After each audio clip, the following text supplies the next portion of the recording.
Sem maiores, enfim, delongas. Théo, a ideia aqui são comentários. Silvana representa essa instituição descontrolada que é o Ministério Público. Terá... E o Théo representa essa instituição conservadora que é a advocacia.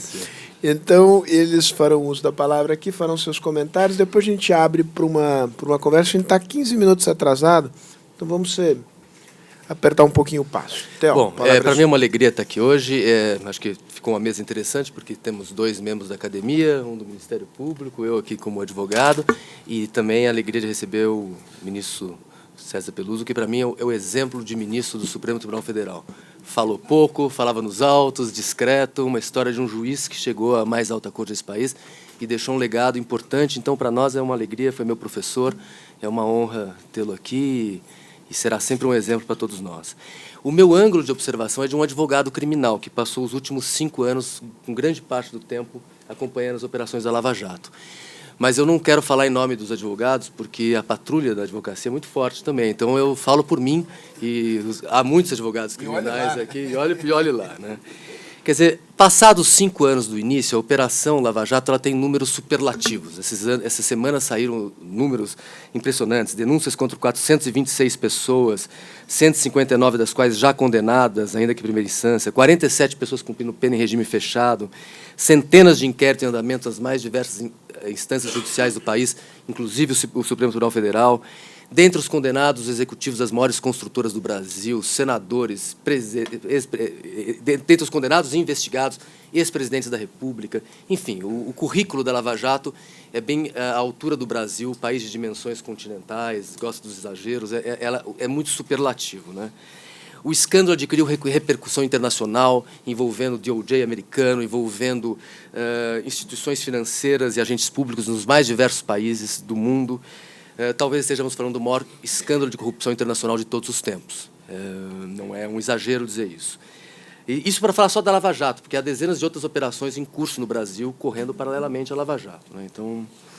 Então, assim, ela tem o mérito, eu iniciaria a minha exposição dizendo que ela tem o mérito de denotar o Brasil, a corrupção como produto de fragilidades institucionais do Brasil. Quer dizer, a Lava Jato, os canais decisórios brasileiros demonstra que os canais políticos brasileiros são contaminados por uma relação promíscua, parasitária, entre atores públicos e privados, que manipula o sistema político eleitoral, convertido em balcão de negócios. Licitações fraudulentas por obras e serviços públicos, isenções fiscais, acesso a empréstimos em bancos estatais, votos em projetos de lei, converteram-se sempre em contrapartida de pagamentos privados a agentes públicos realizados a pretexto de contribuições eleitorais. Então, ela revelou isso, ela traz esse dado, talvez de uma forma mais evidente do que todos conheciam.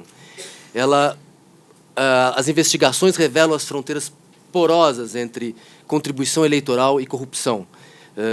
Esse desafio dogmático que nós vimos essa manhã de entender, estabelecer com o maior rigor técnico as diferenciações entre um financiamento irregular, o Caixa 2, e o crime de corrupção é o desafio do momento. Né?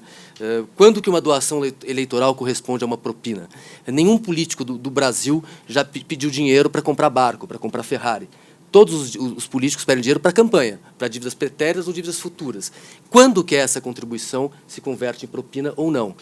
Num sistema democrático em que se admite a contribuição privada, é natural que a FEBRABAN auxilie candidatos que pensem alinhados com os bancos. É natural que a Taurus financie candidatos que pensam pró-arma, que as diversas organizações não governamentais procurem seus candidatos. Na medida em que esses candidatos atendam os interesses dessas organizações, ele estará praticando uma contrapartida? Óbvio que não. Nós, pela experiência da Lava Jato, nós podemos ver que há os casos fáceis para os dois lados. Os casos de evidente corrupção, em que o Caixa 2 foi um mero artifício para uma propina, quer dizer, na verdade, aquilo não se trata de Caixa 2, era propina, os casos do Cabral, os casos do Cunha, sem querer aqui, espero que não tenhamos advogados aqui, não quero, mas... E há os casos de evidente Caixa 2, os candidatos que não foram eleitos e que não houve uma contrapartida. Mas há uma zona cinzenta muito difícil de avaliar, e esse desafio é o desafio da dogmática penal, que é essas pessoas que falam difícil, que pensam difícil, mas é um desafio técnico também, né? Mas a Lava Jato, ela revelou um quadro de corrupção sistêmica, resultado da omissão, da incompetência, da complacência, da conivência de agentes públicos nas instâncias judiciais e administrativas, no Ministério Público, na polícia, nos tribunais de conta, nas justiças eleitorais, na tarefa da prevenção e punição de crimes. Quer dizer, há muitos crimes no Brasil, crimes de pobre e crime de rico. E o Brasil convive com a vergonhosa condição pré-moderna de ter as maiores taxas de homicídio do mundo e as maiores taxas de letalidade policial.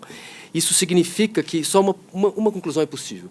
As instituições dos poderes executivo, judiciário, legislativo, não têm sido capazes de assegurar o respeito à legalidade no Brasil.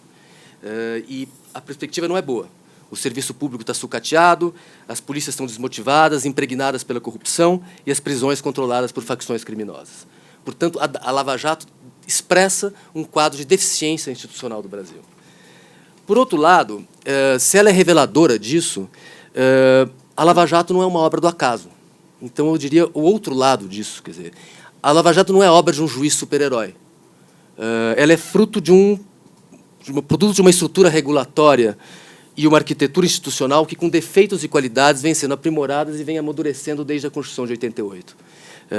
A Lei de Responsabilidade Fiscal, que trouxe maior transparência às contas públicas, a Lei Anticorrupção, a Lei da Ficha Limpa, o Conselho Nacional de Justiça, o fortalecimento da Polícia Federal, são desenvolvimentos importantes conquistados nos últimos anos e que ajudam a explicar a Lava Jato. Então, eu mencionaria aqui alguns elementos, alguns fatos importantes que ocorreram no campo da justiça penal para explicar a dimensão da Lava Jato, no meu ver. O primeiro é a questão do aumento da esfera de regulamentação penal. Nas diversas democracias ocidentais, o sistema de justiça criminal ele se expandiu, ele vive um processo de expansão regulatória e um recrudescimento punitivo, com aumento de penas e diversificação dos meios investigatórios. Quando eu estudei na Faculdade de Direito, eu estudei os crimes do Código Penal. Estelionato, roubo, crimes sexuais, enfim, era o que estava no Código Penal. Hoje, a legislação penal, especialmente no âmbito do direito penal econômico, ela está dispersa em dezenas de leis no campo dos crimes informáticos, dos crimes financeiros, dos crimes tributários, ambientais, concorrenciais, lavagem de ativos, crimes de trânsito. Isso não é um fenômeno brasileiro, isso é um fenômeno internacional. Então, os penalistas gostam de usar a expressão de inflação penal, né? O processo de um fenômeno político e social de dimensão internacional. O direito penal converteu-se no grande coringa da política contemporânea, um grande formador de consensos. É mais fácil você aumentar a pena do crime de corrupção do que você rever as regras de financiamento eleitoral, do que você mudar as regras do sistema tributário. Ele é um maior aglutinador. Cabe a discutir a racionalidade dessa crença irrestrita da sociedade no direito penal como uma tábua para a salvação para todos os males. Uma outra explicação, além da ampliação da esfera regulatória do direito penal, uma outra explicação, ao meu ver, para o êxito da Lava Jato, não vou usar o êxito, para o fato Lava Jato, seria a boa qualidade das investigações criminais. No Brasil, como regra, não há investigação criminal. Não se investiga crime no Brasil. Na Lava Jato, a investigação teve começo, meio e fim. São centenas de procuradores policiais, fiscais da Receita Federal, peritos, dedicados exclusivamente, integralmente à análise de documentos, extratos bancários, dados informáticos, e-mails. É possível dizer que a Lava Jato, independente das críticas que se possa fazer a ações específicas, ela é uma ilha de excelência no sistema de justiça criminal. Elas são agentes públicos jovens, honestos, um caso evidente de corrupção que eu conheça na Lava Jato, entusiasmados, que trabalham dia e noite, num nível de eficiência, dedicação e celeridade que discrepa do serviço público brasileiro. Os advogados criminais, a minha experiência, a qualidade da investigação criminal, o nível de corrupção das polícias estaduais, principalmente, são fatores que impedem que as investigações cheguem ao fim. Acho que cabe aqui destacar também a valorização do papel do Ministério Público, que, a despeito de inúmeros casos de abusos e erros, atuam com independência em relação ao Poder Executivo. Eu acho que pode haver inúmeras críticas procedentes em relação à Operação Lava Jato, mas o viés partidário não me parece fazer parte, não parece ser uma marca da operação. Todos foram democraticamente atingidos, todos os partidos democraticamente atingidos pela Lava Jato, obviamente em maior ou menor grau, em função do maior ou menor acesso desses partidos às instâncias de poder nos últimos anos. Então, isso, obviamente, é uma diferença. Agora, embora essa autonomia seja essencial, eu estou aqui de acordo com o que foi discutido, é necessário estar atento aos abusos pelos órgãos de investigação, com os vazamentos intencionais de informação, os excessos midiáticos. Policiais e integrantes do Ministério Público devem ser implacáveis na investigação de crimes, mas devem estar submetidos a rigoroso controle judicial. Acho que me parece isso um senso comum para quem está de acordo com as regras do Estado de Direito. Portanto, os investigadores da Lava Jato estão fazendo um uso eficiente dos chamados novos métodos de investigação criminal, quer dizer, interceptação telefônica, buscas e apreensões, quebra de sigilo bancário, telemático, etc. Uma outra explicação para a Lava Jato, já foi discutida aqui, é a questão da colaboração premiada, né? Quer dizer, foram 183 acordos de colaboração premiada, foi discutido aqui, acho que é uma experiência interessante, é um instrumento que, se bem utilizado, pode ser um instrumento importante para prevenir crime, para propiciar ressarcimento econômico, assegurar punições e pavimentar o caminho para soluções econômicas e transformação ética de empresas. O Luiz trouxe aqui a discussão. Eu acho que, algumas vezes, essa discussão é muito permeada por um certo paternalismo em relação... Algumas vezes, eu lembro quando se discutia a tornozeleira eletrônica, e muitos advogados eram contra a tornozeleira eletrônica porque diziam que aquilo era uma pecha contra o réu. E eu me pergunta para o réu o que ele prefere, quer dizer, estar com a tornozeleira eletrônica ou ir para a cadeia. Então, algumas vezes, os riscos de uma solução negociada são os riscos de uma ação penal também. Quer dizer, o risco de você não ter defesa, o risco de você não ter, daquele réu estar sendo mal assistido, mas eu acho que esses riscos podem ser controlados pelo controle judicial. Você não poderia aceitar, em tese, uma confissão de um réu se o juiz entende que não há provas. O pai não pode confessar o crime pelo filho, o subordinado na organização criminosa não pode confessar o crime pelo seu chefe. Então, essas soluções negociadas, eu acredito nelas. Acho que, algumas vezes, para um réu, em determinada situação, pode ser um instrumento de defesa importante, uma saída para ele. Mas eu lembro que eu fiz parte de uma comissão no Ministério da Justiça para estudar a Lei 9.099. E a conclusão que se tinha, na época do Miguel Reale Júnior, a conclusão que se tinha era que a lei era boa, mas ela vinha sendo mal aplicada. Então, a pessoa saía de uma audiência de suspensão do processo ou de transação penal, e ela pagava uma cesta básica por ter batido na mulher, e ainda dava risada e falava: foi baixo o preço. Valeu a pena. Então, o erro, nesse caso, não está da lei. Porque eu acho que ela é um instrumento despenalizador. Nós, como advogados, muitas vezes criticamos a prisão, criticamos o excesso de direito penal e temos dificuldade, algumas vezes, em aceitar as decisões que passam por fora disso. Acho que, no caso da Lava Jato, há ótimos exemplos de bons acordos e há exemplos de péssimos acordos, feitos sem critério, sem nenhuma... com celeridade. Então, acho que muitas vezes a questão está na forma como ele é feito, né? É necessário evitar o risco da trivialização das delações, porque isso pode... O Estado dependente da confissão é um Estado preguiçoso, é um Estado que não investiga, é um Estado que pressiona, sim, aí o acusado. Quer dizer, o Estado, ele deve avaliar se há um interesse público na delação, se ele precisa daquele acordo, e se... para que ele não fique dependendo da contribuição do acusado para realizar sua tarefa de investigação. O Brasil está apenas iniciando seu processo na construção de um sistema eficiente de negociação de acordo. Hoje você vê diversas instituições competindo pelo protagonismo nessa questão, o que é fator de insegurança jurídica. Você faz o acordo com uma instituição e não consegue fazer com a outra. Então, se você cria um cenário kafkiano, uma empresa faz um acordo com um órgão público, ela se abre inteira e depois ela não consegue se recuperar economicamente porque outras instituições dependentes do executivo, por exemplo, não aceitam o acordo e geram um processo de retaliação estatal. Também, outro explicação para a Lava Jato é a questão da cooperação penal internacional. Leis anticorrupção nos diversos países desconhecem fronteiras nacionais. Então, em razão de tratados e acordos internacionais, autoridades dos mais diversos países estão em contato permanente em busca de informações, especialmente de natureza bancária. O Brasil aprendeu a fazer cooperação penal internacional. Há 10 anos atrás, era comum os casos se perderem porque não se sabia usar desse instrumento. A Lava Jato soube utilizar desse instrumento da cooperação penal internacional.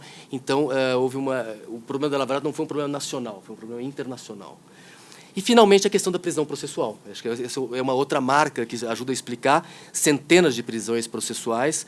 É inquestionável que o judiciário, não somente o juiz Moro, adotou uma interpretação mais rígida em relação ao uso da prisão sem condenação, e até mesmo os juízes de tradição liberal têm assumido posições mais severas em casos envolvendo corrupção política.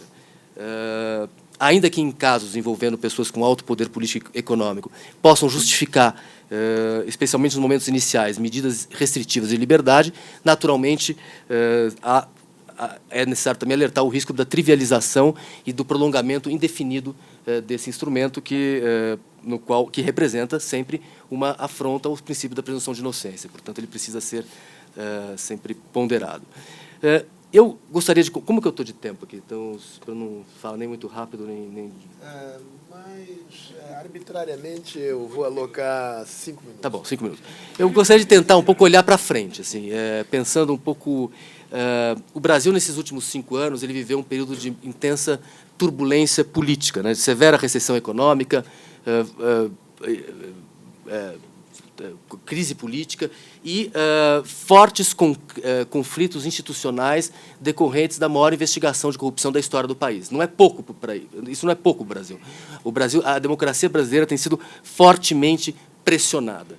E a Lava Jato ela se tornou um epicentro de um polarizado embate político e jurídico envolvendo as instituições do sistema político e jurídico, e os excessos retóricos cometidos pelos representantes do Ministério Público Federal e do Supremo Tribunal Federal são evidência disso. Nós vimos agora, na última sessão do Supremo, agressões de lado a lado, fora do âmbito do processo, evidenciam esse acirramento dos conflitos institucionais. O Oscar Vilhena Vieira ele diagnostica um momento de mal-estar constitucional, né? E as instituições parecem dispostas a exercer suas competências e prerrogativas de forma mais contundente, testando seus limites em decisões legalmente controvertidas e muitas vezes contraditórias que contribuem para a insegurança jurídica. As instituições estão cada vez menos dispostas a exercer algo que é fundamental para o Estado de Direito, que é a autocontenção dos seus próprios poderes. Então, a todo momento, estão ultrapassando os limites dos seus poderes, testando até onde pode ir, até onde eu posso invadir o espaço do outro, e dentro do próprio Supremo, dos próprios Supremos Tribunais Federais, há ministros testando uns aos outros para tentar ver até onde que você pode ir. Mas, a despeito desse momento de estresse constitucional, né, a expressão que vem sido utilizada, ainda é possível dizer que nós estamos processando os nossos conflitos dentro dos canais institucionais. O Brasil ainda está conseguindo assimilar esse período turbulento dentro das regras da democracia e do Estado de Direito. Quer dizer, apesar das águas turvas, o Brasil segue navegando. E aí, o debate para as reformas, quer dizer, olhando para frente, algumas vezes esse clima fla-flu que se criou entre endeusadores e demonizadores da Lava Jato, e os holofotes da Lava Jato têm um pouco ofuscado a nossa capacidade analítica e a nossa capacidade de propor reformas. Está claro que é possível, que é necessário e é possível aumentar a eficiência da justiça, do sistema penal. Há reformas nesse sentido possíveis no campo do direito penal, do campo processual penal, que poderiam ser implementadas, mas, ao meu ver, o problema essencial do Brasil hoje no campo penal é um problema de gestão do sistema judicial e policial. A maior prova disso é que a Lava Jato fez o que fez dentro do atual arcabouço legislativo. Nós temos um problema de gestão, de polícia ineficiente, de Ministério Público eficiente, de polícia corrupta, e tem que se olhar para isso. O outro, mas eu acho que também o risco que se corre nesse momento é o risco do reducionismo penal, de se olhar somente para o que é possível fazer no campo do direito penal, e quando você olha para o pacote do ministro Moro, é essa percepção que eu tenho. Quer dizer, primeiro, uma visão reducionista do ponto de vista de prisão dentro do direito penal, quer dizer, o direito penal não é só prisão, e depois uma visão reducionista no campo de onde o direito penal deve se inserir numa estratégia anticorrupção.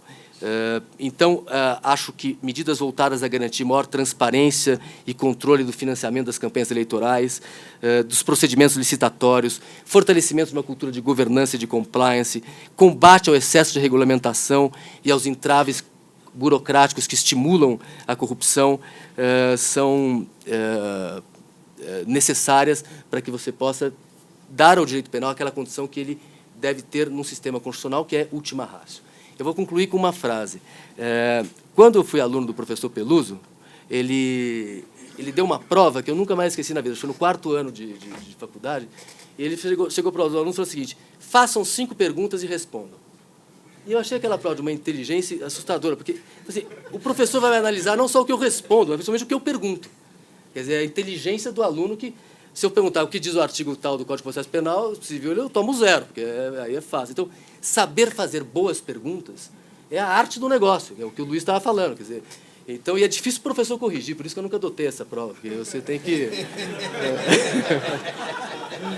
tem um duplo trabalho, né? Que aí essa pergunta atinge o centro do problema, essa pergunta vai no nervo, e nós estamos diante dessa... É um pouco frustrante, mas é saber fazer as boas perguntas, e especialmente nesse cenário volúvel. E quando nós falamos de direito penal, a tentação para o charlatanismo é enorme, a tentação para as respostas fáceis e definitivas é enorme, porque o direito penal ele dá realmente esse conforto, a pena ela tem o efeito sedativo, que te impede de procurar as soluções mais perguntas. Então, as soluções mais profundas. Então, se nós conseguimos aqui sair com algumas perguntas e acho que alguns caminhos, é isso que me move, essa esperança que me move nessa manhã aqui.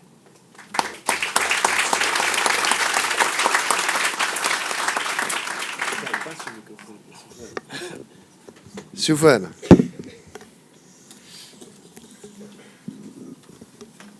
Bom dia a todos. Quero, obviamente, iniciar agradecendo essa oportunidade, essa honra de estar aqui de volta. Quero agradecer o convite, então, Sérgio, cumprimentar a todos, dizer que é excelente a oportunidade da gente discutir ideias nesse plano de respeito, de um plano menos raso e menos passional do que a gente tem assistido no Brasil nesses últimos anos. Quero também agradecer a oportunidade de deixar o Ministério Público falar por último, antes, obviamente, da manifestação da magistratura.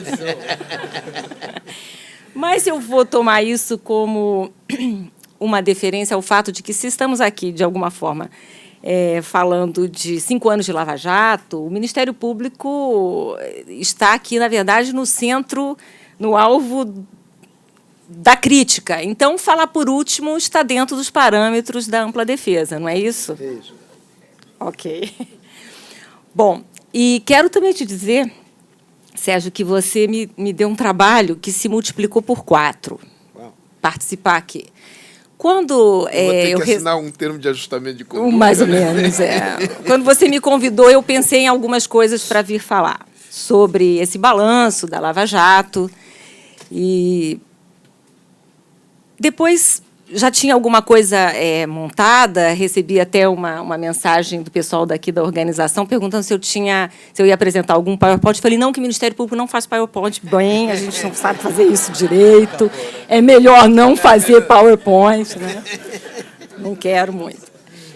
Mas, quando eu já tinha alguma coisa amadurecida, nós tivemos a sessão do Supremo na semana passada, que, devo confessar a vocês, que foi talvez um dos momentos mais impactantes de toda a minha vida do Ministério Público. Eu vou fazer 26 anos esse ano de Ministério Público, porque preciso confessar que foi pesado demais não receber críticas e nem enfrentar a derrota da tese, mas ouvi-la da forma como ela veio. Então, achei que era necessário, então, se falar de Lava Jato, eu não podia ignorar a decisão do Supremo na semana passada, naquilo que ela representa Então, repensei toda a minha apresentação. Quando cheguei aqui hoje, eu ouvi professora Laô, professor Luiz, falei, não, eu não posso só falar daquilo que eu estou enxergando, é necessário dialogar com essas falas, com essas posições. Refiz tudo de novo, estou na terceira. E tudo isso em 20 minutos. Aí você veio e fez a pergunta e falou de um Ministério Público descontrolado. Eu falei, não, agora eu tenho que falar do Ministério Público descontrolado. Então, eu já tive que incluir aqui. Então, eu já estava numa quarta abordagem para hoje, mas eu fui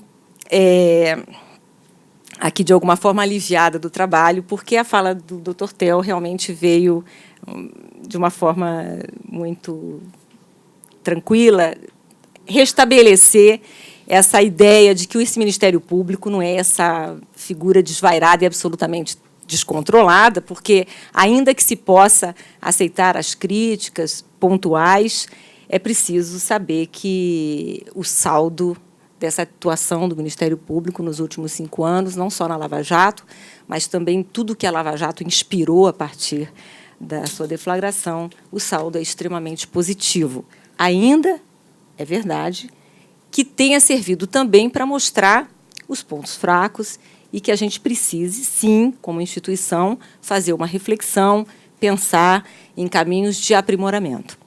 Então, eu não vou fazer essa defesa da instituição, até mesmo porque eu tenho 26 anos de Ministério Público, eu nunca me senti descontrolada. Eu sou uma instituição, a vida toda o que eu fiz foi pedir.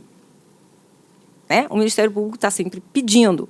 Eu peço a condenação, eu peço a prisão, eu peço a busca e a apreensão, e, de alguma forma, estou dividindo isso com o Poder Judiciário. Então, é difícil a gente pensar nisso como uma falta de controle. É uma instituição que, absolutamente, dentro do desenho institucional, sofre as restrições desse desenho, sem contar nas corregedorias, sem contar hoje também com o Conselho Nacional do Ministério Público,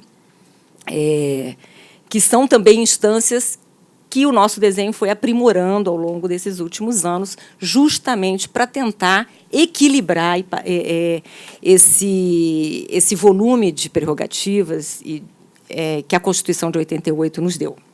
Eu sou da primeira geração do Ministério Público, a partir da Lei Complementar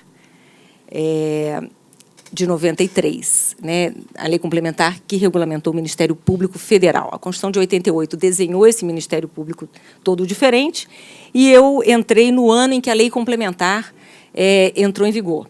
Então, eu me sinto assim, aquele MPF 88 puro sangue, porque eu não fui advogada da União antes.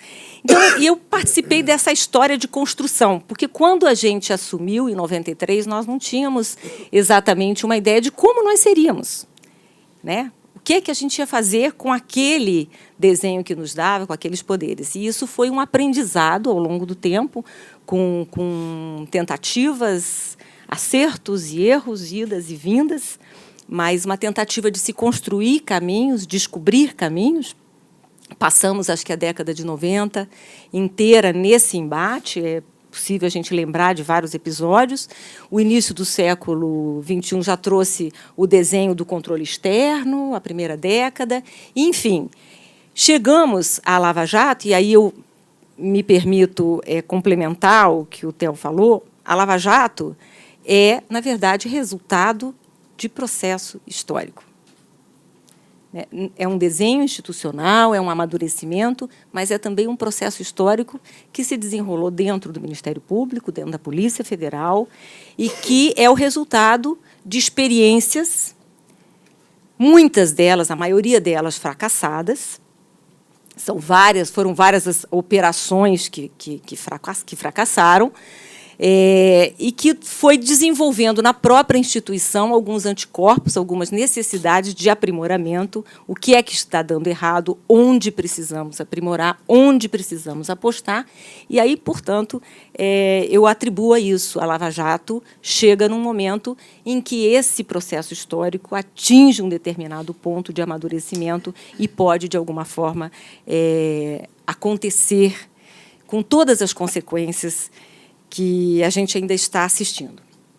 Então, eu enxergo isso como um saldo muito positivo, porque é um divisor de águas. Não podemos, e aí eu concordo, Sérgio, não podemos, ainda que pensemos em ajustes e devemos fazê-lo, pensar em que a gente vai voltar ao estágio anterior. É absolutamente impensável. Não dá. Né? Temos que pensar daqui para frente.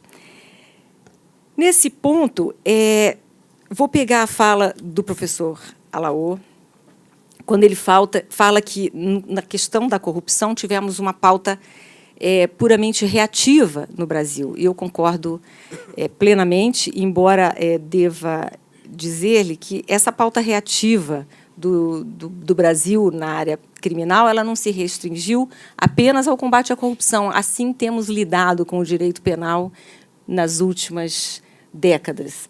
Não temos uma definição perene de planejamento de política criminal no Brasil. Né? Estamos sempre reagindo ao escândalo do dia.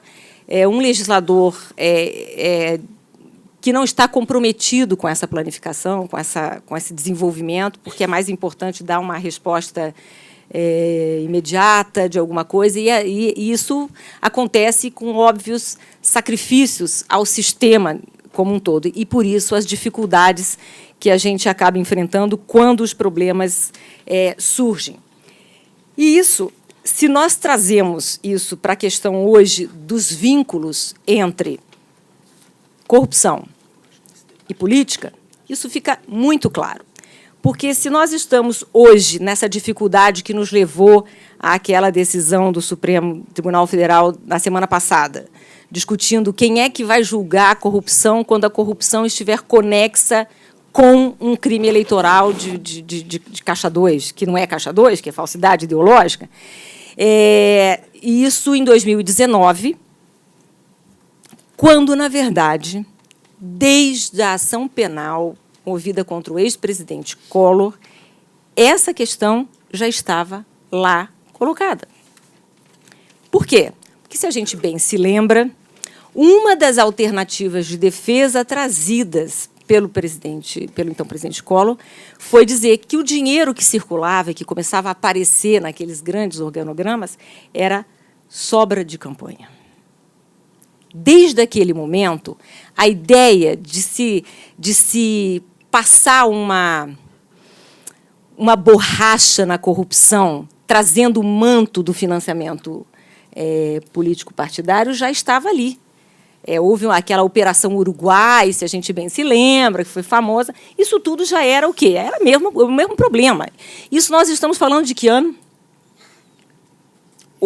92, por aí, e essas teses depois vindo desenvolvidas ao longo do tempo. Com a questão do mensalão, nós tivemos de novo o problema, e aí, imediatamente, vários políticos se apresentando, não, isso é só Caixa 2, vários falando, ou então, minhas contas de campanha foram devidamente julgadas e aprovadas pela Justiça Eleitoral, foi um outro mantra que apareceu no mensalão, e depois a frase lapidar da entrevista do ex-presidente Lula, dizendo: o que nós fizemos é o que todo mundo faz, numa tentativa um pouco rasa de buscar, para o Caixa 2 de campanha, uma legitimação por uma conduta socialmente aceita, politicamente aceita, algo da nossa cultura e que não mereceria a reprovação. Mensalão, então, também tratou de vínculos de financiamento com corrupção. Chegamos à Lava Jato e essa ideia volta. Ou seja, nós estamos patinando há quanto tempo nessa questão? Sem nenhum tipo de reação programada, no sentido de abrir esse caminho, limpar essa área no plano dogmático, fazer um tratamento adequado da nossa legislação. Se nós, na semana passada, estávamos tendo que discutir se é o juiz eleitoral que vai julgar a Lava Jato ou não, é porque realmente nós deixamos o tempo passar sem cuidar do que era sério, de coisas absolutamente sérias. Se o Caixa 2 já estava presente no mensalão, por que nós não temos até agora uma criminalização mais rigorosa do financiamento de campanha? Por que não temos? Por que nós estamos debatendo as mesmas coisas há tanto tempo? Por que nós estamos correndo o risco de chegar nas mesmas discussões há tanto tempo?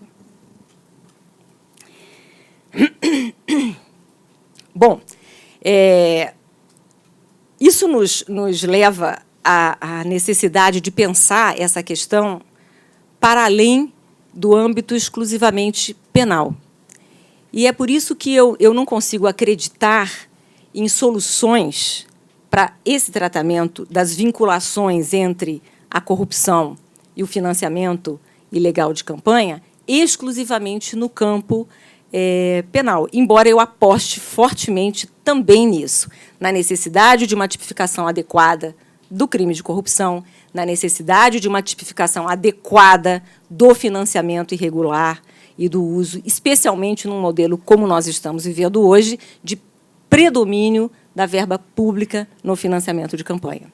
Mas isso precisa nos levar a uma necessidade de pensar a própria legislação eleitoral e partidária no Brasil.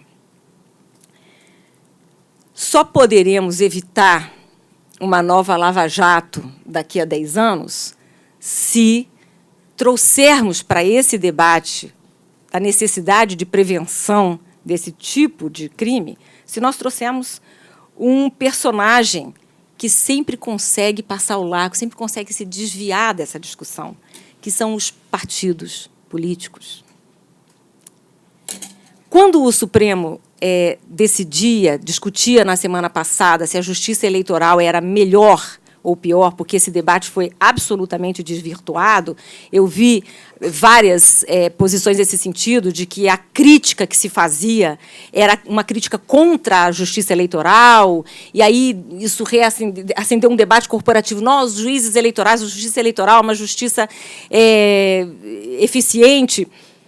Isso foi um desvirtuamento do debate, eu lamento muito por isso, porque quando a gente fala da justiça eleitoral nesse caso, não é porque ela é melhor ou que ela é pior, simplesmente ela não é adequada para esse tipo de questão. Ela não tem um desenho para isso, ela dá conta, e muito bem, daquilo para qual ela foi destinada. E eu devo dizer que predominantemente a eficiência da justiça eleitoral ela é predominantemente percebida na função administrativa, que é enorme, e não na função jurisdicional, porque os grandes processos complexos da justiça eleitoral, de cassação de mandato, etc. e tal, esses enfrentam os mesmos problemas que as outras justiças. Lentidão, dificuldade.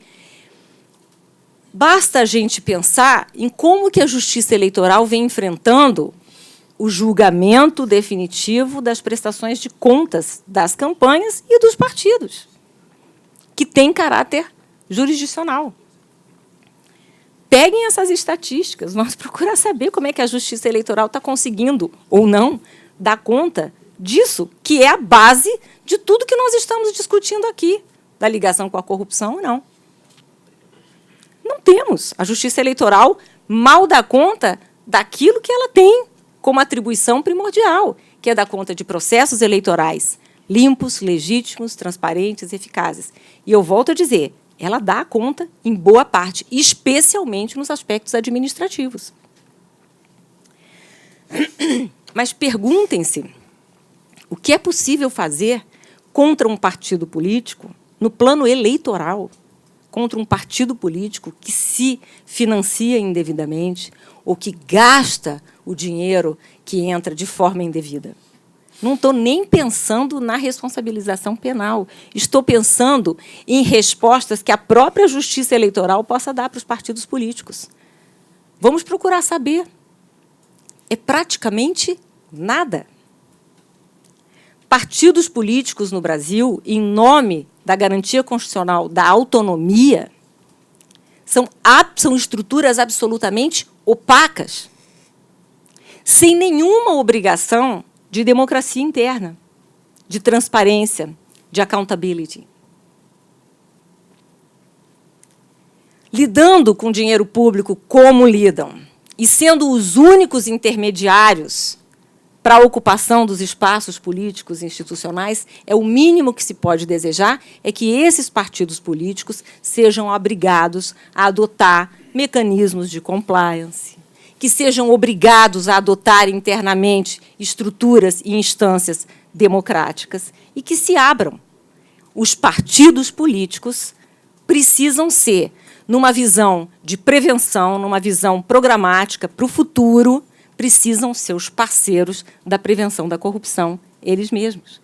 Precisam ter selos externos de controle externo. Precisam ter.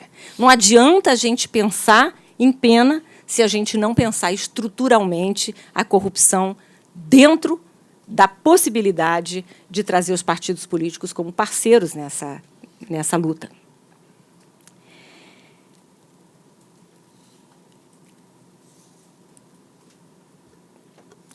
Prosseguindo um pouco nesse diálogo, e essa é uma provocação, então, que eu faço para a sua fala, professor Alaor, eu passo, então, agora a refletir um pouco sobre o que o professor Luiz nos trouxe, e são coisas realmente muito, muito importantes, sobre essas perspectivas desse direito penal negocial que nos pegam dentro de um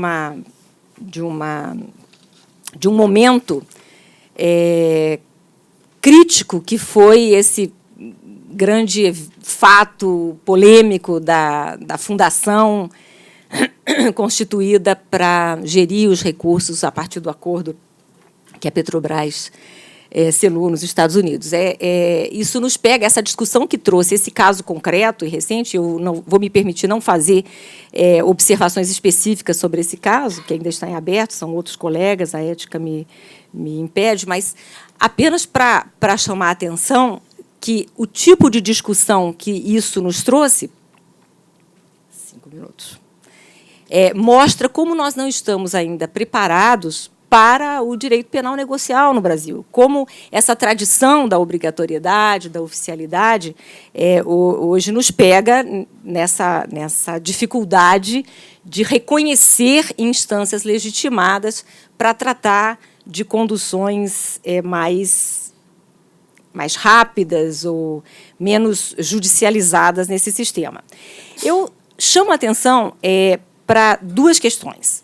Primeiro, a questão do próprio CNMP, quando disciplina através de resolução os acordos de não persecução penal, e eu apenas para trazer uma provocação, porque realmente espanta que o Conselho Nacional do Ministério Público, que é um órgão de controle externo, voltado à função, basicamente, de controle não da atividade fim dos membros do Ministério Público, possa vir com uma resolução disciplinar acordos que têm, transações que têm reflexos muito, muito importantes na persecução criminal. E eu recupero aqui um dado importante.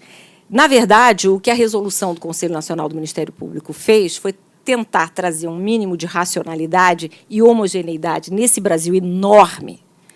É muito fácil a gente pensar em grandes casos, Lava-Jato e congêneres, em que os membros do Ministério Público estão muito na luz, muito, muito, muito no foco.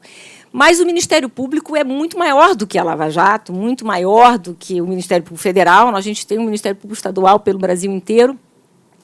E eu devo dizer que a instituição deve ter uma política criminal, as instituições devem ter a sua política criminal. E o que acontecia antes é que cada promotor fazia a sua, no seu gabinete, fazendo as suas escolhas de prioridades, aquilo que ele vai tocar, aquilo que ele não vai tocar, aquilo que dá tempo de fazer, aquilo que dá tempo de fazer. E quando você faz essas escolhas, elas podem estar sendo movidas por interesses legítimos, e eu acredito que a maioria deles sim, mas é possível que não estivessem também. Então, essa resolução veio trazer a possibilidade de normatizar essa atividade, inclusive trazendo a obrigatoriedade dela ser submetida à homologação judicial. Porque, às vezes, é muito mais difícil a gente lutar contra o membro do Ministério Público que deixa de fazer do que contra aquele que faz, mesmo que a gente não concorde com o que ele faz. Quando o Ministério Público age e age mal, de alguma forma, ele traz à tona e aciona mecanismos de controle, o judiciário, especialmente os órgãos de controle interno, de controle externo. Agora, quando ele não faz, é muito pior. E a gente esquece de pensar nisso. Nós estamos vivendo num momento de estrépito, de grande discussão, dos escândalos, mas a gente precisa pensar que essa normatização é voltada especialmente para trazer um mínimo de homogeneidade a uma atuação que já acontecia no plano da informalidade. Para encerrar, nós tivemos essa discussão com o professor Luiz também aqui, que nos trouxe a ideia da verdade real e da verdade processual que anda sacrificada na nossa doutrina, na nossa prática diária. É importante a gente saber até que ponto essa verdade hoje está sacrificada no processo pelas maneiras como a gente veio tratando dela. A primeira delas é o reconhecimento, que me parece crítico no Brasil, de ampliarmos o direito ao silêncio que o réu tem no Brasil, ao direito de mentir, reconhecido várias vezes pela nossa jurisprudência. O réu, na sua ampla defesa, tem o direito de calar-se, não produzir a prova contra si mesmo, e esse direito de calar-se foi ampliado dentro do Brasil para o direito de mentir.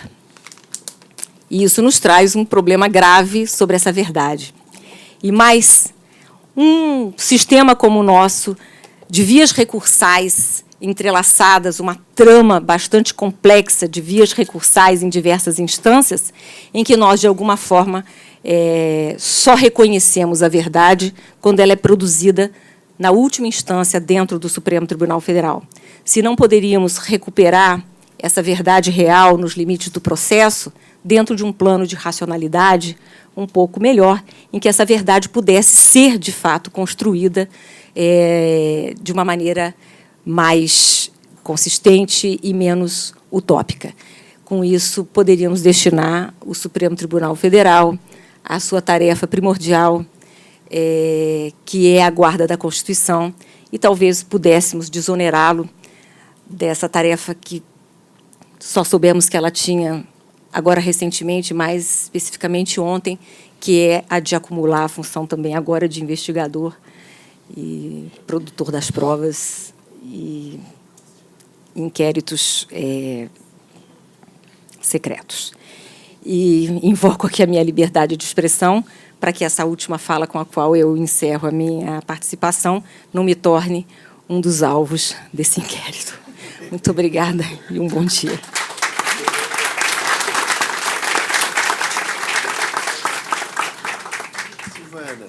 Obrigado, foi ótimo ouvi-la, ainda que no final. Eu vou fazer diferente dessa vez, nós vamos fazer diferente, vamos deixar o debate para depois da intervenção do ministro Peluso.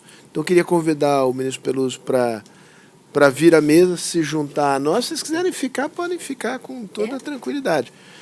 O senhor se sentaria aqui ao meu lado. Ao final, aí a gente faz um debate que abrangeria... aqui a própria razão desconhece, não tem... Bom, então vamos aproveitar essa brevíssima saída. Tem direito a uma pergunta.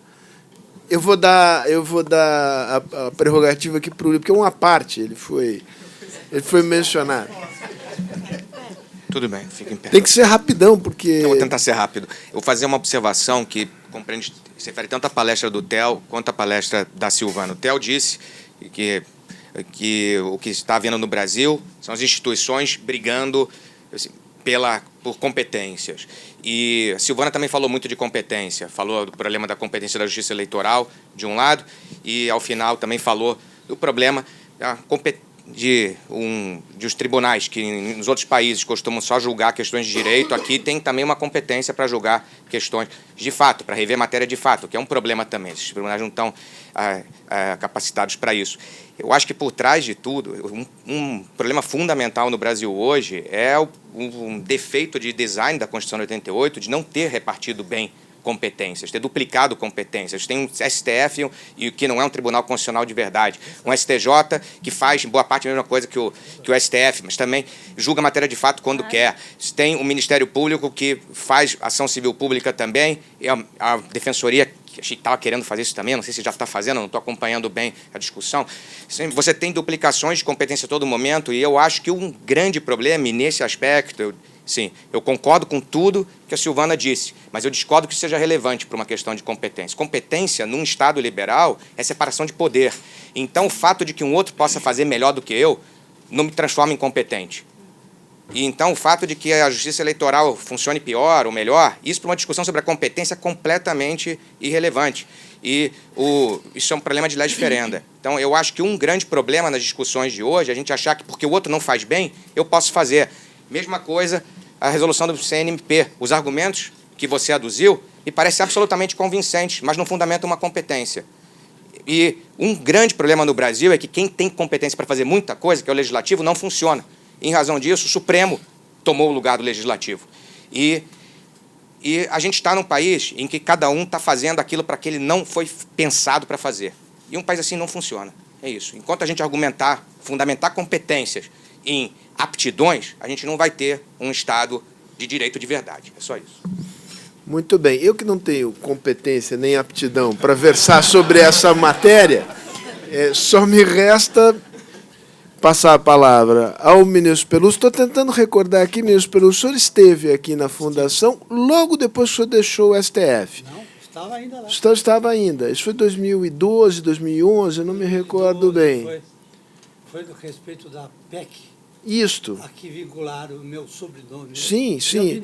Isso dá a dimensão da sua importância. Não, né? São poucas as pessoas que têm o seu nome acrescido a um instrumento jurídico. Em compensação, Zé, eu já encontrei várias pessoas simples que dizem, o culpado disso que está acontecendo é o senhor que não conseguiu aprovar. Mas aqui o senhor será plenipotenciário. A palavra é sua. Olha, agradeço muito a sua atenção e o prazer de estar de volta a esse instituto, que é um centro de pensamento, de reflexão, que é a coisa que está faltando hoje um pouco no país, né? Um pouco de reflexão, um pouco menos de paixão, etc. E, sobretudo, de estar aqui ao lado de acadêmicos eruditos como Luiz, o Alaor, a Silvana, o Theo, etc. E como eu podia deixar de ser, como eu não sou um acadêmico, eu tenho que ficar no meu terreno e trazer uma visão daquilo que, vamos dizer, que é a perspectiva de um juiz. A perspectiva de um juiz. E que examina aí, vamos dizer assim, toda a importância da questão da Lava Jato. Vocês estão ouvindo bem? Sim. É que eu sempre tive a impressão que eu estou longe do microfone. Como uma etapa, vamos dizer assim, relevantíssima dentro de um processo que, vamos dizer assim, processo social que causou contra, vamos dizer assim, uma criminalidade sistêmica que podia não ser corrupção estrita, no sentido do 317, mas que, falando leigamente, podiam dizer que era uma corrupção e que estava preocupando o país todo e que, como não podia deixar de ser, acarretou aí uma indignação justíssima de segmentos da população, acarretou ao mesmo tempo uma grande expectativa social de punição e de repressão a essas denúncias todas, e mais sobretudo, e isso é que me chama a atenção, um movimento de grande pressão como um sujeito passivo absolutamente ilegítimo ad causa, que é o Poder Judiciário. O que é que esse movimento trouxe em relação ao Poder Judiciário? Que o Poder Judiciário assuma, vamos assim, uma responsabilidade que nem é legal, nem é histórica dele. Porque, como todos sabemos, os juízes são passivos. Assistimos àquilo que é objeto de demanda. Então, a investigação, o acionamento da máquina judiciária para efeito de punição não é matéria do judiciário. Nós estamos parados. Olha, não é o judiciário que toma. É verdade que agora tomaram uma atitude. Desculpe falar para o doutor, mas a pergunta também. Por que o Ministério Público até hoje não tomou nenhuma atitude contra as ofensas ao Supremo? Legítima defesa pode valer também para a instituição. Bem, mas, de qualquer maneira, o que está exigindo o judiciário é que ele deixe de exercer a sua função própria, que é aplicar a lei. É aplicar a lei. E sobre isso é que eu quero me estender um pouco, porque isso, de certo modo, faz parte assim, da repercussão que a questão da corrupção, tratada assim, de um modo bem genérico, desperta em qualquer pessoa. Evidentemente, todos somos contra esse sistema, mas particularmente contra a extensão que esse sistema tinha, sem conhecimento da grande maioria da população, tinha assumido entre nós, e que exige, de fato, que o Estado, pelos seus organismos próprios, né, passe a exercer uma atuação com maior eficiência para reprimir, e com maior eficácia para reprimir esses crimes que são irredutíveis. E aqui eu quero abrir um pequeno parênteses. A gente sempre acha que a corrupção é uma coisa assim que só existe no Brasil e que, de repente, foi trazida para cá por algum ET, que jogou aqui um vírus aqui e aqui pegou. A corrupção é universal, é produto daquilo que a ortodoxia católica chama de pecado original, não vai acabar nunca, sempre vai haver, e há em qualquer lugar do mundo. Voltei agora da Austrália, achei que fosse o lugar do Brasil que deu certo, e lá um brasileiro que mora lá há 30 anos diz, ixi, aqui tem a indústria tal, faz a maior pressão de corrupção em cima dos legisladores para defender, etc, etc. Bom, certo. É um fenômeno universal. Ela é redutível, e o Estado tem que se empenhar ao máximo para reduzi-la a limites, vamos usar um eufemismo, limites suportáveis, aquilo que é inevitável, tal. Mas como agravante no caso brasileiro. Qual é o agravante no caso brasileiro? É que, de certo modo, as pessoas podem discordar, mas eu acho que isso é um dado objetivo. O brasileiro, em geral, é criado dentro de uma cultura de que tudo nesse país é permitido para ser bem-sucedido na vida. E ser bem-sucedido na vida aqui significa ganhar dinheiro ou ter uma posição de destaque do ponto de vista social. Então, tudo é válido, inclusive usar dos instrumentos de corrupção. Desde os pequenos sonegadores de imposto, antigamente, quando não tínhamos os meios eletrônicos para controle de polícia, no trânsito, a coisa para o guarda, na estrada, para tomar multa, e ali vai, etc. Então, qualquer um de nós aqui podia contar um monte de coisas. E parece que as nossas crianças são educadas nisso. Tudo é permitido. Desde que, para obter o que você pretende como ideal de vida, tudo, até isso, esses meios. Isto cria uma cultura de naturalidade da corrupção, que não surpreende, porque depois de todos esses escândalos aparecendo aí, divulgados pela imprensa, continua acontecendo. Volta e meia, todo dia aparece. Agora foi na prefeitura, não sei aonde, na Câmara Municipal, não sei aonde, no lugar tal, não sei aonde. Abrindo outro parênteses aqui. Quando eu estava na segunda Câmara, no Tribunal de Justiça aqui em São Paulo, eu tinha por relator um juiz extraordinário, um juiz extraordinário, um dos melhores com quem eu convivi. E naquela época estava uma inflação violentíssima e começaram a surgir as primeiras ações das empreiteiras para receber correção monetária pelo atraso que o Estado impunha ao pagamento lá das prestações dos contratos de concessão, etc., de obras públicas, etc. E eu achava que era uma coisa justa, porque, afinal de contas, ficava 2, 3 meses com uma inflação altíssima sem pagar, tinha que reajustar. Eu concedia, e ele sempre negava, e ele dizia para mim, o que elas roubam não precisam de corrupção. Ou seja, é uma coisa antiquíssima, e parece que continua acontecendo. Parece que continua acontecendo. Muito bem. Isso tudo para dizer o seguinte, retomando o meu raciocínio. Esse movimento todo de combate à corrupção justíssimo, que merece todos os aplausos e merece o nosso incentivo, etc., etc., tem os seus benefícios evidentíssimos, mas tem também os seus lados perversos. Os seus lados perversos. Não vou examinar todos os lados perversos. Vou me situar no poder judiciário. e dizer que houve uma certa sacralização das iniciativas judiciais a esse respeito. Então, essa teatralização, esses espetáculos de mídia, a exploração do prestígio pessoal, que não podiam deixar, porque todos somos pessoas humanas, deixar de interferir em relação às pessoas dos juízes. Não podia deixar de atocar os juízes. E acabou, por isso mesmo, provocando aquilo que eu chamo, a falta de um termo mais apropriado, de uma certa disfuncionalidade do judiciário que está se debuxando e que para a qual eu queria chamar a atenção.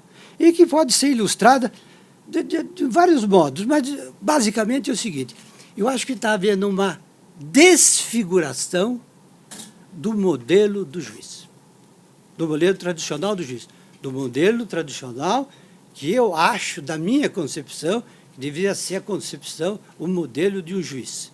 Eu fui diretor da Escola da Magistratura, fui vice-diretor e diretor da Escola da Magistratura. Isto foi uma coisa que sempre me preocupou. Eu fui, vamos dizer assim, educado, criado e exerci a magistratura dentro daquela concepção que o juiz, para não perder a aura da sua imparcialidade, ele tem que ser um sujeito, uma pessoa dotada de gravidade e de circunspecção. Nós não falamos. Vou abrir outro parênteses para contar um evento no Tribunal de Justiça que é verdadeiro, mas que reflete mais ou menos isso. O que eu estou querendo dizer. Um desembargador, muitos anos atrás, foi conversar com o presidente do tribunal em véspera de uma promoção e falou: olha, esse juiz fulano de tal é um belíssimo juiz, um juiz excelente, temos que promovê-lo por merecimento. Aí o presidente diz assim: qual é o nome dele mesmo? Ele falou: fulano de tal. Falou assim: eu vou levar em conta, deve ser um juiz muito bom, nunca ouvi falar dele. Em outras palavras, quando o juiz se excedia um pouco dessa sua reserva, já era objeto de preocupação dos órgãos censórios da magistratura. A impressão que eu estou tendo é que esse modelo está sendo desfigurado, e não é o fato em si da desfiguração, mas é a consequência do risco da perda da imparcialidade, que não tem nada a ver com neutralidade. O Poder Judiciário não é neutro, porque as leis não são neutras. Eu digo sempre assim: se o locatário não paga o aluguel, diz a lei que o juiz tem que mandar despejar o locador. Ele tomou partido no conflito. O judiciário não é neutro. O que o juiz não pode deixar de ser, sob pena de não ser juiz, é de ser imparcial. Ou seja, ter aquela postura, dentro das limitações do ser humano, até onde a gente consegue se liberar de todas as influências até irracionais, é de dizer: eu estou aberto àquilo que dentro do processo se vai produzir para formar aos poucos a minha convicção. Não tenho nenhum pré-juízo a respeito do caso. E eu tenho que transpirar isso na minha vida. Ou seja, eu não posso tomar nenhuma atitude que ponha em risco a ideia que o povo tem como direito, porque é um direito do povo de ter crença na imparcialidade do judiciário. Isso é direito subjetivo do povo. É ter crença na... Por isso é que eu digo sempre que, às vezes, os casos de suspeição não é do juiz que, às vezes, não é suspeito, mas é de que aparece como não suspeito, como suspeito. E isso é o suficiente para que ele seja afastado do processo, porque o réu perde o direito que tem de ser julgado por alguém que ele considera imparcial. Isso é um direito subjetivo dele. Muito bem. Então, isso aí criou, e mais, de certo modo, uma ou outra manifestação aquilo lá, eu não quero extravasar isso, alargar isso aqui, mas um certo messianismo de que, de repente, alguns juízes parece que receberam um mandato divino de mudar a estrutura socioeconômica, cultural do país. O Poder Judiciário não foi chamado para fazer revoluções. O Poder Judiciário não é chamado para fazer revoluções. Não é chamado para pregar ideologias, não. O Poder Judiciário é chamado a defender o ordenamento jurídico, em particular o Supremo Tribunal Federal, a Constituição Federal. Para quê? Para, basicamente, resguardar cada pessoa no seu projeto ético de convivência social contra as arbitrariedades e as opressões do Estado. Esta é a função do Judiciário. Fora disso, não é problema nosso. O problema é das instâncias políticas, dos órgãos como do Instituto, etc., que fomentam todas as mudanças que sejam necessárias. Nós não somos chamados a isso. E quando nos convencemos de que nós temos uma missão ideológica ou uma missão revolucionária a exercer dentro da magistratura, aí a coisa fica um pouco mais difícil, porque os juízes correm a tentação de sucumbir à tentação de ser porta-voz das ruas. Ser porta-voz, o intérprete das explosões intuitivas da multidão que age com paixão e julga com emoção. Isto é absolutamente incompatível, a meu juízo, com a função do Poder Judiciário. Muito bem. Quando, e é isto aqui que eu quero dizer que está a funcionalidade como resumo de tudo isso, quando alguns órgãos do Judiciário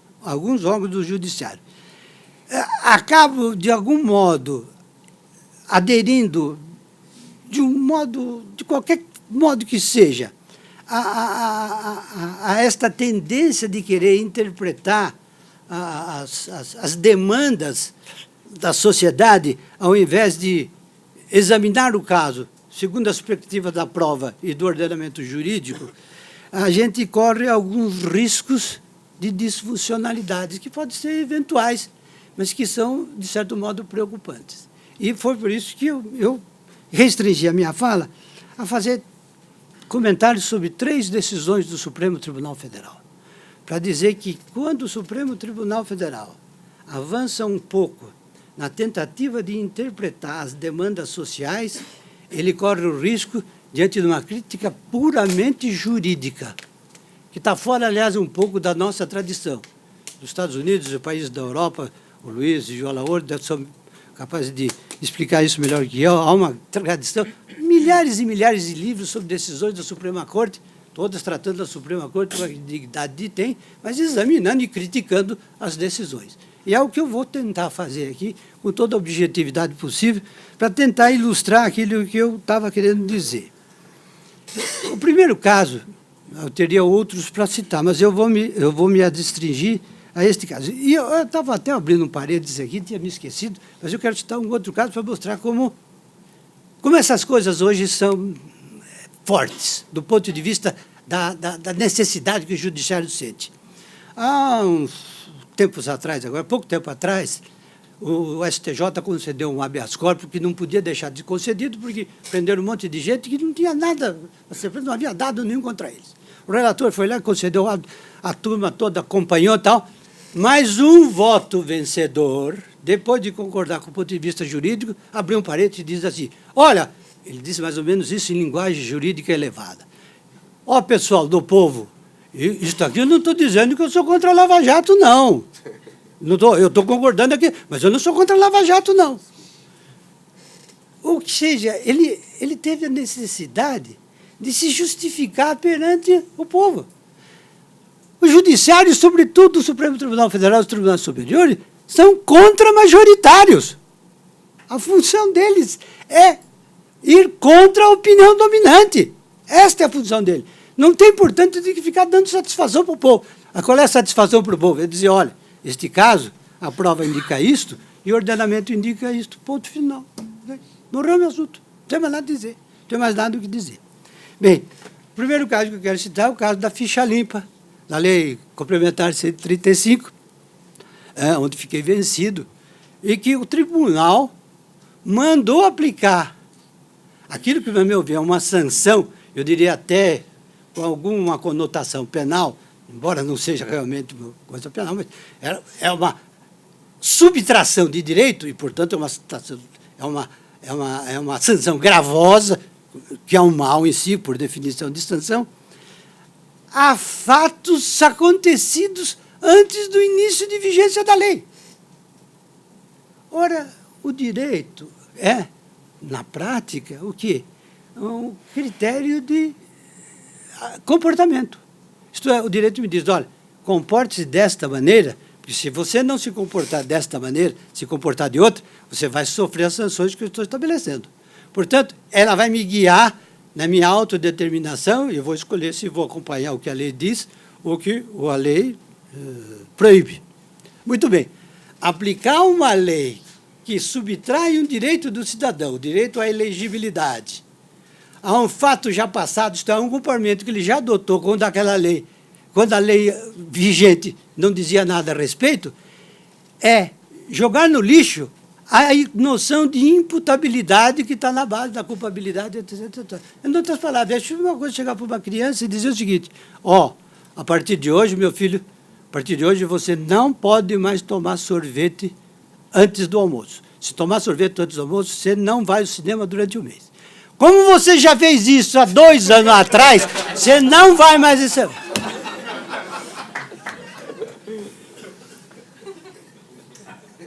E mais do que isso, quando se permite a aplicação de uma norma jurídica para um fato passado, eu identifico as pessoas. E, portanto, a lei perde a impessoalidade, a sua abstração e generalidade. Ela vai atingir pessoas determinadas, porque foram os únicos que praticaram aqueles fatos. Por que isso? Porque o apoio de ilustres prelados da CNBB sentados na primeira fila, nenhum deles ficou enrubescido diante dessa decisão. Todos acharam ótimo. O movimento da consciência cívica do país tem que fazer isso. Em outras palavras, o Supremo acabou, a meu juízo, juridicamente, adotando uma atitude menos com base numa interpretação estrita dos cânones jurídicos do que diante da necessidade de corresponder a uma expectativa justa da sociedade. A sociedade pedia de fato. E mais, estou abaixo assinado, 2 milhões de assinaturas. 2 milhões, justíssima. A demanda da sociedade é justíssima. Só que diz, olha, lamento muito, mas daqui para frente, para trás não posso. Segundo, a presunção da inocência.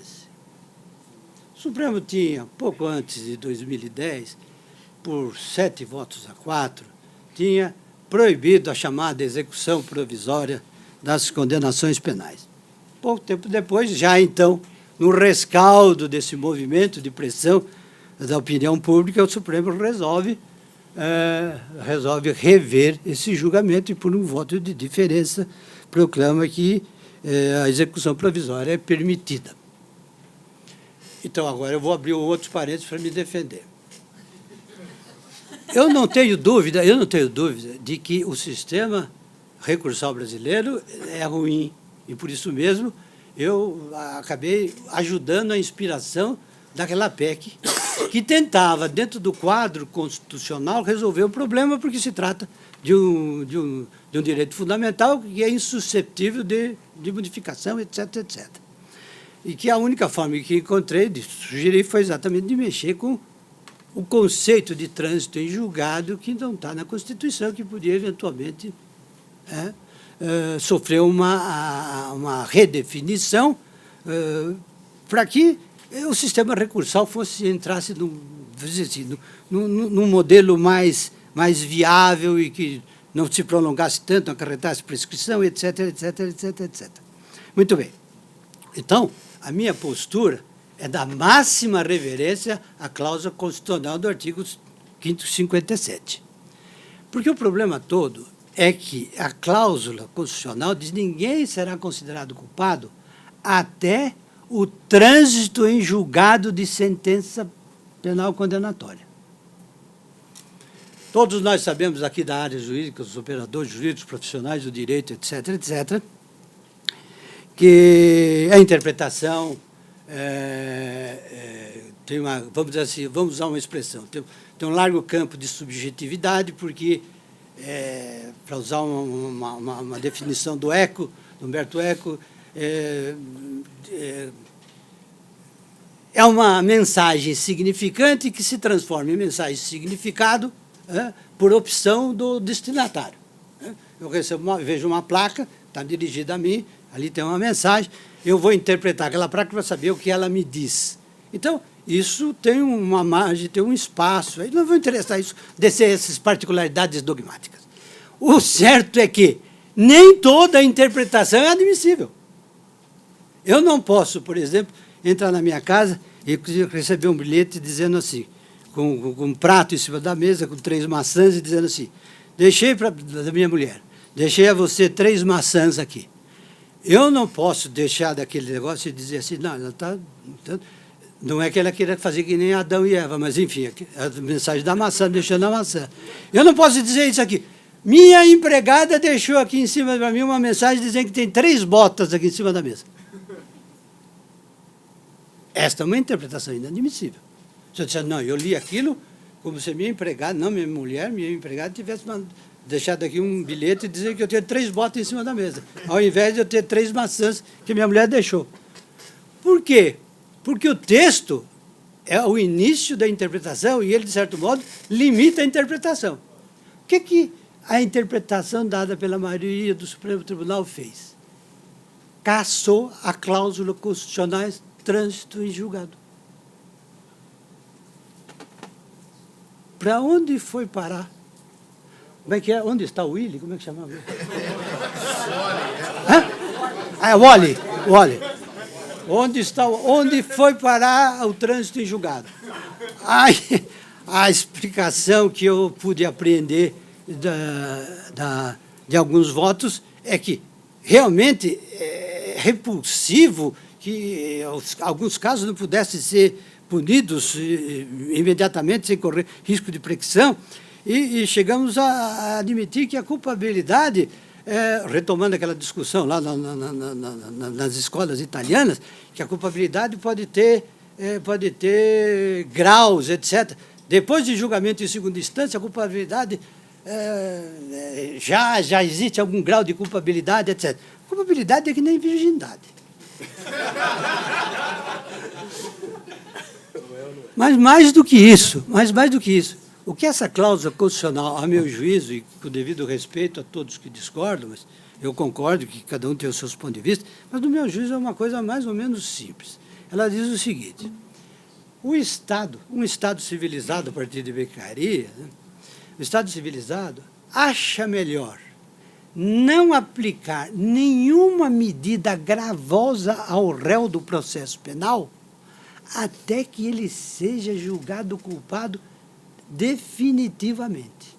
Em outras palavras, eu vou preservar a dignidade do réu durante o curso do processo até uma sentença definitiva como uma pensão político-legislativa, político-constitucional. Um modo de tratar o réu, de respeitar a dignidade do réu, que, a despeito da repugnabilidade do crime que ele tenha cometido, ele continua sendo um membro dessa orgulhosa raça humana e que merece a proteção do Estado. Em outras palavras, nada que justifica a adoção contra o réu de nenhuma medida gravosa antes que ele seja definitivamente julgado culpado. Eu não posso, portanto, impor-lhe uma medida gravosa antes de a culpa dele estar definitivamente afirmada. Mas o que é que explica, no fundo, de um ponto de vista metajurídico, esta mudança radical do Supremo Tribunal Federal? A necessidade de responder à demanda social contra a impunidade. Contra a impunidade. Esta é que é a verdade. E, finalmente, há poucos dias, o Supremo Tribunal Federal iniciou o julgamento de criminalidade, o problema da criminalização do crime de homofobia. E estabeleceu o seguinte, segundo eu deduzi dos votos que foram publicados, que esses movimentos contra a homofobia, homofóbicos, esses procedimentos e comportamentos homofóbicos, eles são equiparados aos atos de racismo. O que, a meu juízo, esse raciocínio envolve?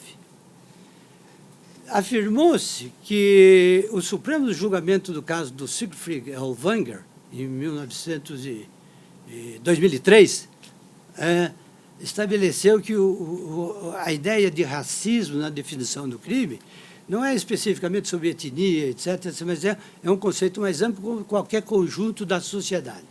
Qualquer conjunto da sociedade que seja um grupo identificável como tal, e pode sofrer, por conta de ser um grupo identificável como tal, pode sofrer atos agressivos que são equiparáveis a racismo. O argumento do meu ouvido não prossegue porque o Rovanga foi condenado, e não podia deixar de sê-lo, por um tipo penal da Lei 8.000, se não me engano, 8.019, que modificou uma outra lei anterior, e que definia como crime o preconceito contra raça, cor, religião, tem mais uma coisa, e procedência de origem. Dados típicos, fatos típicos.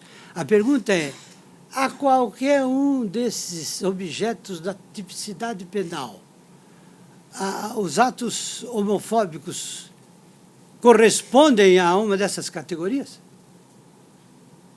Tanto não correspondem que o Supremo teve que dizer que, analogamente, se estende. E nós sabemos que, no direito penal, não temos nada que interpretar largamente em malam parte contra o réu. A interpretação tem que ser estrita. Segundo, não se pode usar analogia em malam parte, nem em boa parte, até alguns autores nem admitem a analogia em boa parte, né, quanto menos em malam parte, que o 39 lá não permite. Né?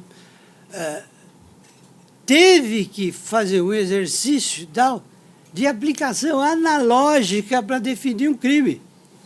E mais, se ele faz isto e do ponto de vista crítico e diz assim, olha, isso aqui tinha que ser, e tinha e tem que ser, a meu juízo, tem que ser criminalizado, muito bem, vamos estimular o legislativo a definir uma lei que trate disso como crime. Não, os votos dados já diz que a lei vigente já contempla como criminosa essa atividade até que venha uma outra lei. Mas se precisa vir outra lei, é porque essa aqui não está em vigor. Estou raciocinando errado. Se o Supremo diz que ele vai interpretar como tal até que o Legislativo introduza uma lei específica definindo esse ato como crime, eu tenho a impressão que por trás desse raciocínio está o seguinte, olha, na verdade a lei em vigor não pune, mas até que venha outra, para não ficar sem proteção, nós vamos considerar, por analogia, como se fosse. Por que isso? Porque há realmente uma demanda social, uma expectativa social de que é preciso proteger certas pessoas contra comportamentos agressivos, antissociais. Tudo certo, tudo de acordo. Muito bem, o senhor está dizendo o quê? Eu não estou dizendo nada, eu estou dizendo que eu acho que isto pode ser um subproduto perverso dessa eu não diria, não sei como chamar isso aí, um excesso, né, que cerca a opinião pública, mas, grupos, etc., a respeito dessa necessidade de punir o que tem que ser punido mesmo. Dizer, bom, mas isso diz o quê? Não diz nada, não diz nada. Porque eu queria arrematar aqui, lembrando um fato que todos os senhores devem conhecer, que em 1944 a Suprema Corte norte-americana convalidou uma ordem executiva do Roosevelt logo depois de que, em 1941, o ataque a Pearl Harbor, baixou uma ordem lá, permitindo que todos os nipo-americanos e imigrantes japoneses fossem confinados num campo de concentração. Um cidadão norte-americano californiano chamado Fred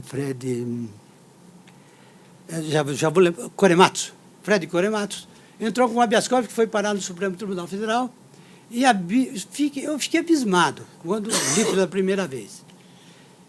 Com um acordo redigido por aquele que eu particularmente considero o maior juiz que a Suprema Corte norte-americana teve, maior que Holmes, o Hugh Black, que na juventude foi até da Ku Klux Klan.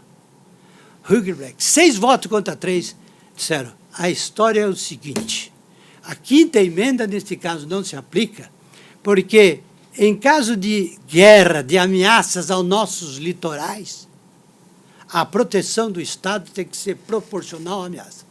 E, por 6 votos contra 3, mandaram o Fred para o campo de concentração.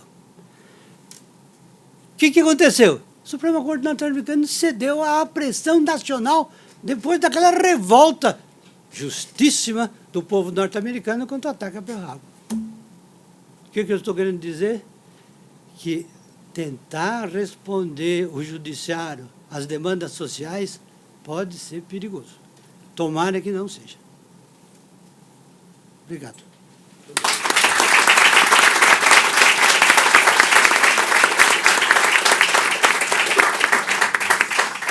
Nós é que agradecemos, ministro Peluso. Olha, temos aqui, a despeito do adiantado da hora, espaço para perguntas. Então, vamos de novo naquele procedimento.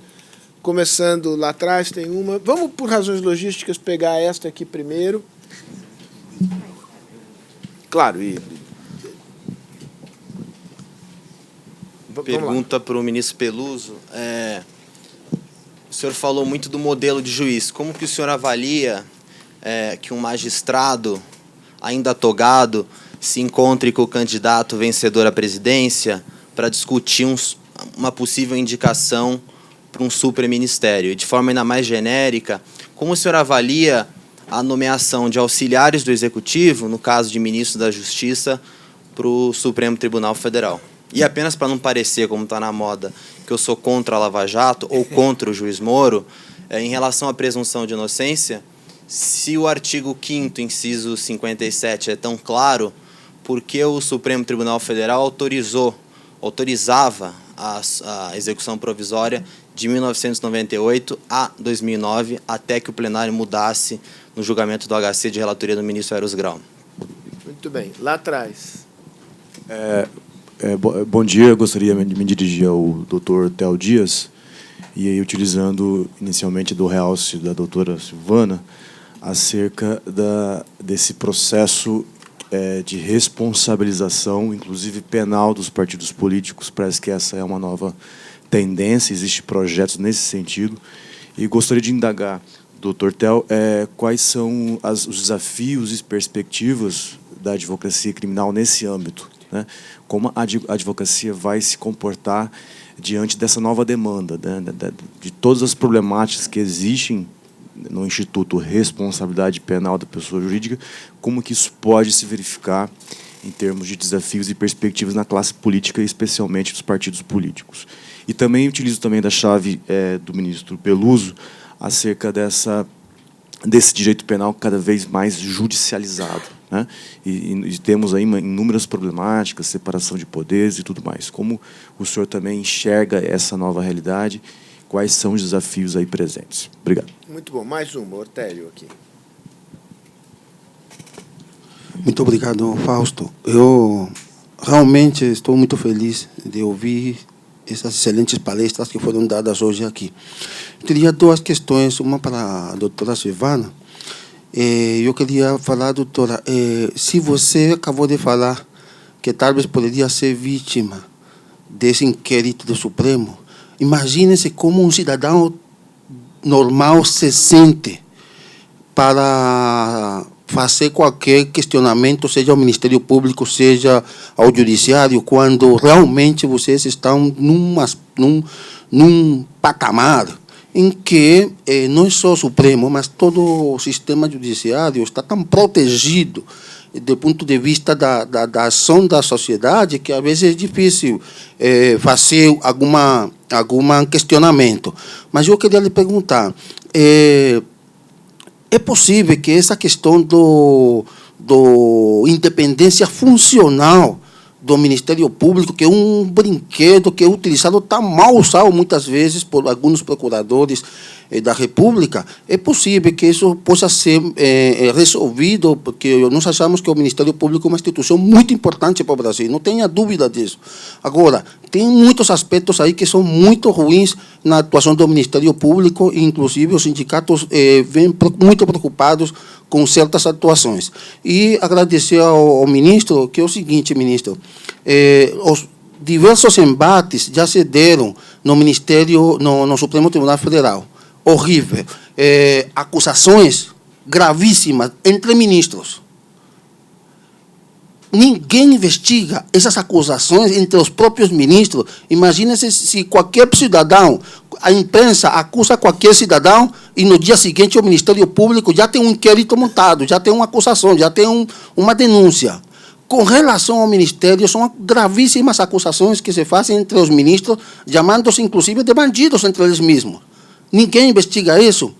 A última foi contra o Ministério Público, que o ministro Mendes disse textualmente que a conta que estava sendo aberta pelo Ministério Público para hoje era uma conta suspeita.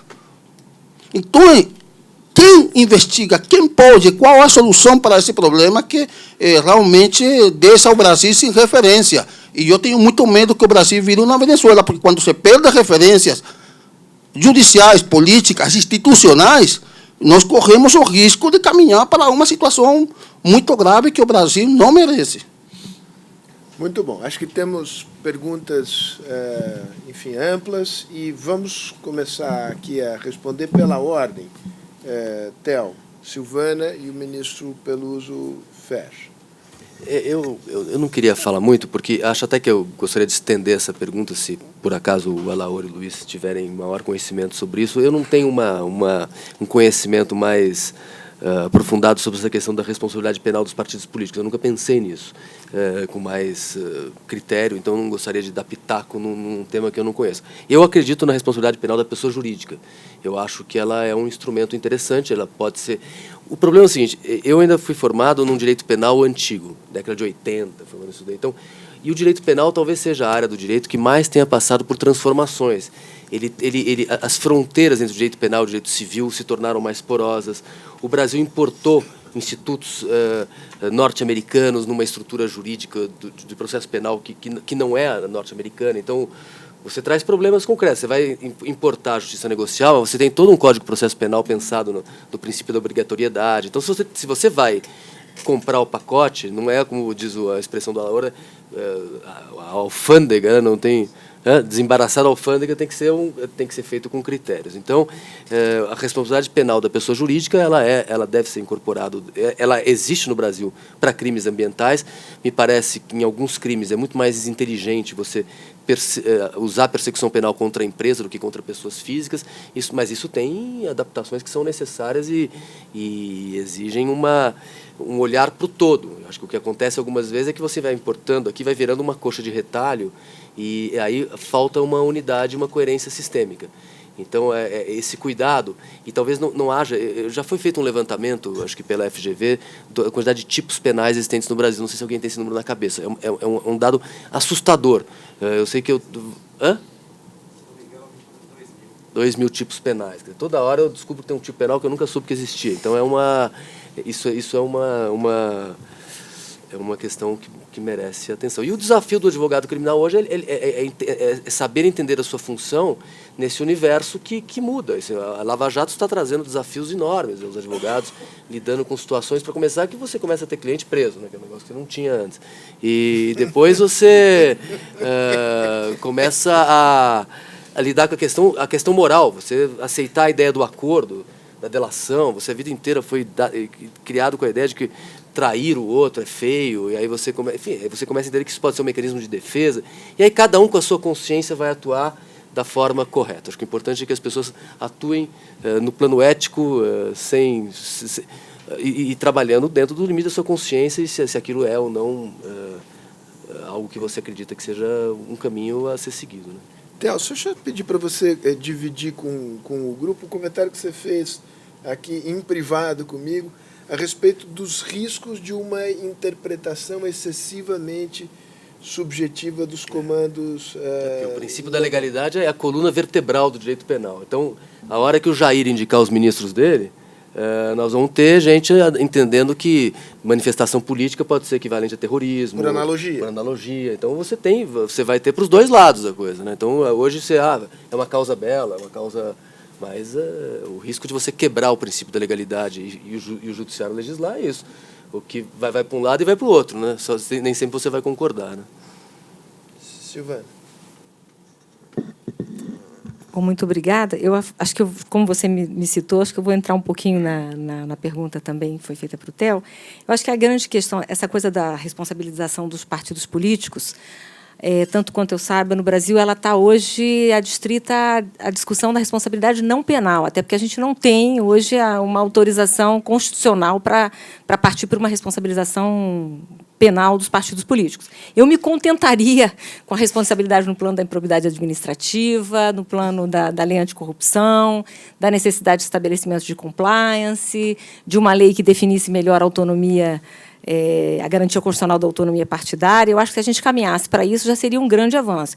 E aí eu aproveito para fazer uma certa propaganda, porque a gente foi mencionado aqui muitas vezes aquele projeto das 10 medidas, que foi um projeto que já fracassou, mas hoje nós temos um outro pacote que foi feito de uma outra forma pela FGV e pela Transparência Internacional, que são as novas medidas de combate à corrupção, que são número muito maior, um processo de elaboração muito mais complexo, muito mais aberto e criticado, e ela está aí, assim, ainda é um projeto ainda em aberto que está sendo oferecido como uma pauta possível.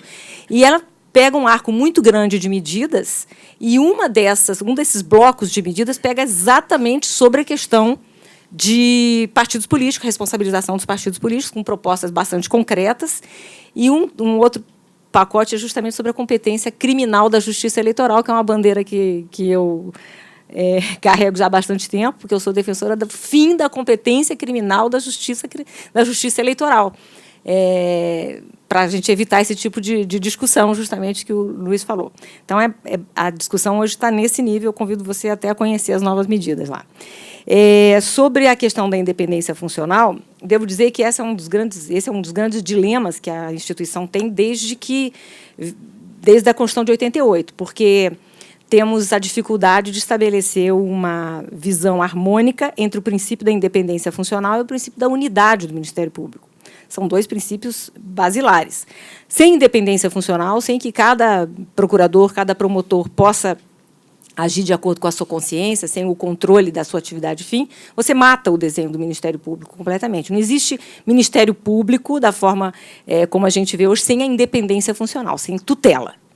Para isso, a gente tem outras instituições que funcionam sem essa independência funcional, as procuradorias, as advocacias públicas, e que, enfim, desempenham outra função. Para desempenhar para fazer o que a gente faz, é preciso ter absoluta independência. Mas, sim, é necessário que essa independência funcional encontre limites e encontre harmonia com o princípio da unidade. Por isso, eu acho que o caminho na verdade, não do fim da independência, nem da diminuição, mas um caminho de coordenação. O que o Ministério Público Federal faz isso, ou tenta desenhar isso paulatinamente, através das nossas chamadas câmaras de coordenação e revisão, que são unidades colegiadas, que tentam imprimir rotinas de atuação específica, sem interferir exatamente com aquilo que o procurador vai decidir fazer, se vai denunciar ou não, mas fornecendo parâmetros de atuação, formas de atuação, que é uma forma de você mitigar essa ideia de falta de limites. Mas é um processo ainda em construção e a gente precisa caminhar e investir nisso. Mesmo evidentemente que o senhor faz aqui o fecho, mas alguma coisa que me surge agora ao ouvi-lo falar sobre essa perda de circunspecção e gravidade dos juízos. E é muito impressionante estar hoje nos jornais não dá nem para chamar de declarações, mas das ofensas lançadas pelo senador Cajuru ao ministro. Quem conhece o Cajuru? Quem gosta de futebol conhece o personagem. Quem é o Cajuru? Agora, de alguma maneira, o Supremo não abriu essa porta para esse tipo de ofensa na medida em que perdeu completamente a compostura em plenário, não todos os ministros, mas quando você transforma o plenário do Supremo numa espécie de balcão de uma padaria em que os clientes se agridem, evidentemente que personagens como o Cajuru se sentem autorizados a transformar isso em senador da República, né? Senador da República. Mas, digamos que ele seja senador da República, eu lamento, mas faz parte da democracia. Né? Agora, o fato de que ele se sinta autorizado a agredir o ministro do Supremo, como ele se sentiu autorizado, é mais grave, é muito mais grave. Mas, de alguma maneira, é um dano auto-infligido pelo próprio Supremo. Bem, eu vou começar não pelo fim, vou começar pelo meio. Eu queria, aliás, de certo modo, até tentar colaborar com a sua objeção ao Alaor, quando fez referências à preocupação do Alaor, na meu ver, bem fundamentada, de distinguir os tipos penais, o que é corrupção estrito sensu, o que não é, esse outro crime e tal. Porque, a não ser assim, com a perfeita distinção dos tipos penais, nós caímos no risco do voluntarismo, ou seja, do judiciário dizer que a lei é aquilo que ele acha que é. E aí é um desastre.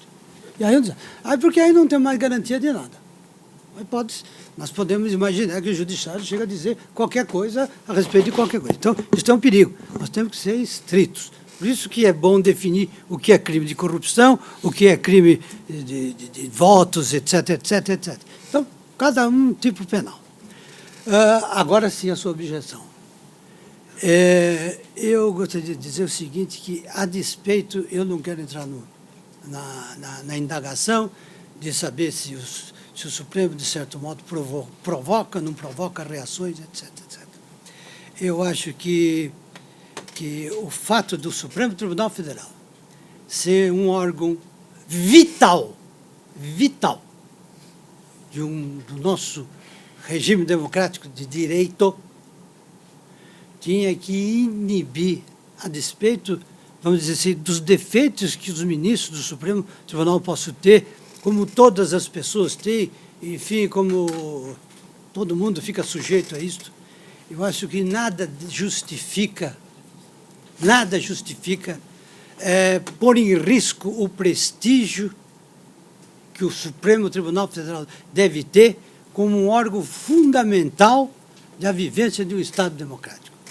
Porque, na medida em que nós não reagimos a essas investidas, que não são jurídicas, porque o que eu estou defendendo é que as decisões do Supremo não podem deixar de ser objeto de visões críticas, do ponto de vista jurídico. Agora, os ataques de ordem pessoal, eles minam, corroem aquilo que o Supremo Tribunal tem de mais importante, que é a sua autoridade perante o povo. E o povo que não preserva os órgãos que defendem a sua liberdade, depois vão se queixar, porque venham a perdê-la em tal ou qual circunstância. Isso que me parece. Agora, em relação à objeção ali do doutor, eu tenho que dizer o seguinte: felizmente, eu já não faço parte do Conselho Nacional de Justiça, nem da Corregedoria do Supremo Tribunal Federal.